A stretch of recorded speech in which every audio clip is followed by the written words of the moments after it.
Madam నమస్తే madam. ఇప్పుడు పవన్ కళ్యాణ్ గారి హవా నడుస్తుంది రాజకీయాల్లో కావచ్చు, సినిమా రంగంలో కావచ్చు. సో రీసెంట్గా హరిహర వీరమల్లు ట్రైలర్ వచ్చింది. 24 అవర్స్లో 48 మిలియన్ ప్లస్ వ్యూస్ వచ్చాయి.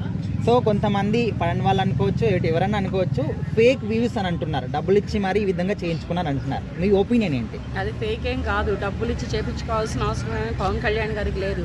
ఆయన నిన్న మొన్న వచ్చినటువంటి హీరో అయితే కాదు. ఆయన వచ్చి కూడా ఇండస్ట్రీకి వచ్చి కూడా దగ్గర 28 ఏళ్ళు 29 ఏళ్ళు అవుతుంది. అటువంటి హీరో పవర్ స్టార్ అయినటువంటి పవన్ కళ్యాణ్ గారు డబ్బులు ఇచ్చి వ్యూస్ పెంచుకోవాల్సిన అవసరం లేదు. ఆయన అడిగేస్తేనే వ్యూస్ పెరుగుతాయి, ఆయన మాట మాట్లాడితేనే వ్యూస్ పెరుగుతాయి, ఆయన కంటి చూపుకే వ్యూస్ పెరుగుతాయి.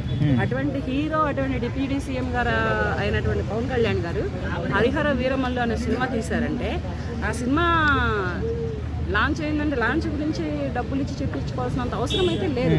వీళ్ళకేం పనులు పాటలు ఏమి లేవా డబ్బులు ఇచ్చి చెప్పించుకుంటారు అనడానికి? మేడం ఇప్పుడు పుష్ప ఇప్పటి వరకు అయితే ఫస్ట్ ప్లేస్లో పుష్ప 2 ఉండింది. 24 అవర్స్లో ట్రైలర్కి 45 మిలియన్ ప్లస్ వ్యూస్ ఉండే. అయితే ఇప్పుడు పుష్ప 2ని క్రాస్ చేసింది కాబట్టి అల్లు అర్జున్ ఫ్యాన్స్ ఈ విధంగా అంటున్నారనమాట, మీరు డబ్బులు ఇచ్చి చేయించుకున్నారు, అంత క్రేజ్ లేదు మీ సినిమాకి అని. ఎందుకు? వాళ్ళందరూ ఒకటే కుటుంబ సభ్యులుగా, వాళ్ళు మొత్తం ఒకటే కుటుంబం, ఒకటే మాటగా ఉండేవాళ్ళు, ఒకటే నడకగా నడిచేవాళ్ళు.